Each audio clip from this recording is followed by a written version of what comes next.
बे हाबाफारिखौ दिनै जागायो। गिबियावनो फिन खनसेबाव जोङो जि 6 शेड्युल टेट सरकारा फाथिनो थाखाय लादों बेखौ जों फिन खनसेबाव आरो बरायगोन उदालगुरि जिल्ला दुलाराय बर' फरायसा आफादनिफ्राय आरो जोङो दिनै जिल्ला आफाद हिसाबै जिल्लानि सिङाव थानाय जेसेबांखिनि बर' टेटनि एप्लिकेन्टसफोर दङ बिथांमोननो लागै माने फ्रि कचिं जों होनो थाखाय लादों बेयो खोब माने बेसे 15निफ्राय 20 दिन बेबायदि कचिं होनो थाखाय जों थिग खालामदों आरो बेयावहाय दिनैसिम जोङो एप्लिकेन्ट हिसाबै जोंनि बे कचिंआव बाहागो लानो जोङो फर्म मोनसे शेयार खालामना होनाय जादोंमोन आरो बे हिसाबै एप्लिकेन्ट हिसाबै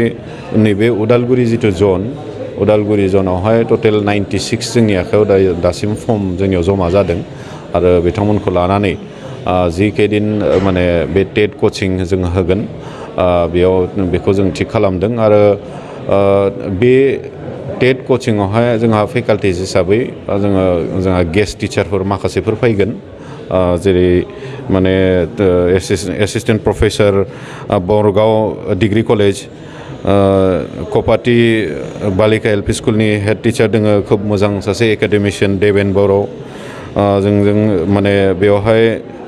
गेस्ट टिचार हिसाबै बाहागो लाफैगोन केजेबि डिग्री कलेजनि principal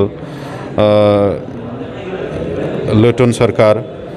Kartik Chandra Das state research person BRPनि बिथाङाबो गेस्ट टिचार हिसाबै बेवहाय फैगोन आरो टिकेन चन्द्र दास बिथांनो CRCC चिरांनिफ्राय बिथाङाबो जोंनो खोथा होदों जे हप्तायाव खनसेयैबाबो फ्राय सानथामखौ बिथाङा माने जोंनि जिखिनि टेट एक्सपिरियेन्सफोर दङ बिथांमोननो होगोन आरो लोगोसे लकेलि जिखिनि माने जोंहा IAS अफिसावहाय माखासे माने खामानि मावना थाबाय थानाय बिथांमोन दङ DPO दङ बिथांमोनाबो माने फ्राय जोंनि बे जायखिनि टेट एक्सपिरियेन्सफोर बिथांमोनखौ फोरोंनो फैगोन आरो IAS सारा माने जोंनि थाखाय मोनसे माने फेकाल्टिसफोरनि बिथाङा लिस्ट मोनसे बानायनानै होदों आरो जों आसा खालामदों बिथांमोननि जुगिदि जिखिनि दिनै 96 बे उदालगुरि सेन्टाराव टेट एक्सपिरियेन्सफोर दङ आरो बिथांमोना बे कचिंखौ लानो थाखाय साखाफारा जादों आरो आसा खालामदों बिथांमोन साफ्रोमबो साक्सेसफुलि पास आउट जागोन आरो बे कचिंनि जुगिदि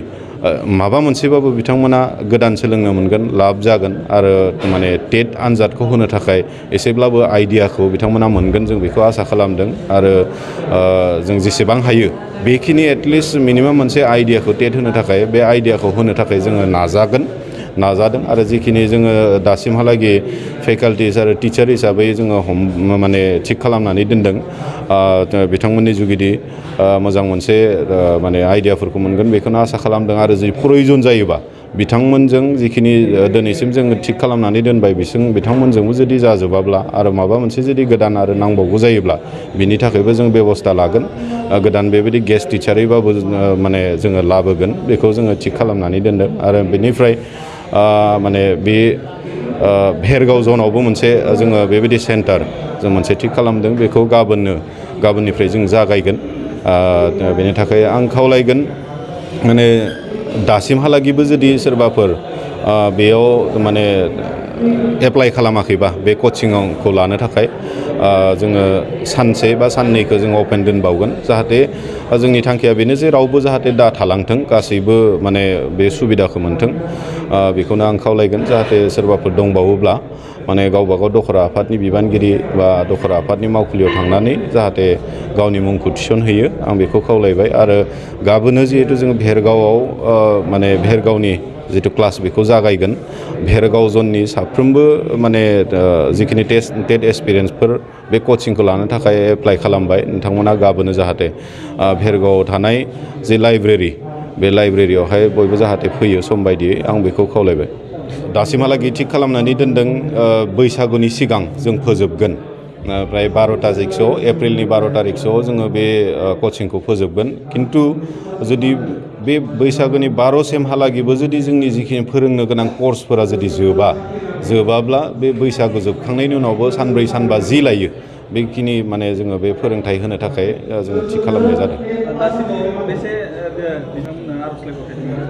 उदालगुरि जनाव दासिमहालागै 96 बिजाथिफ्रा बिथांमोना आर'जलाइ गथायदों आरो बेनिफ्राय भेरगावनिखौ जोङो एक्जेक्टलि दासिमहालागै बिदि फाइनाल मोनसे डेटाखौ जों कालेक्ट खालामना मोनाखै कारन दखरा आफादनि मावखुलिफोरावबो बा दखरा आफादनि आखायाव दासिमबो एप्लिकेसनफ्रा दङ खिन्थु माने बिथिंबो 60नि खम जानाय नङा। फोरोंथाया मा धरननि जागोन डिजिटेल जागोन ना मा प्रसेसा फोरोंनायनि प्रसेसा जोङो माने डिजिटेलनिबो बेबस्थाखौ जों खालामदों जोंहा फेकाल्टिसफोरा जिहेतु माने जथेस्थखिनि बे फोरोंथाइ बिभागावनो खामानि मावबाय थानाय आरो माने उन्नत मोनसे फोरोंथाइखौ होबोबाय थानाय माखासे फेकाल्टिसफोर जाहा गेस्ट टिचारफोर दोङो दा बिथांमोना जोंखौ खावलायनाय लेखायै जोङो डिजिटेल माने फोरोंथाइ होनायनि थाखायबो प्रस्तुतिखौ जों खालामनाय जादों बिथांमोना जुदि डिजिटेल फोरोंनो होनोब्ला जोङो बे डिजिटेलनिबो होनाय जागोन खिन्थु लकेलि जिखिनि जोंहा फोरोंगिरिफोर थागोन बिथांमोना नों नर्मेलिनो बिथांमोना फोरोंनाय जागोन।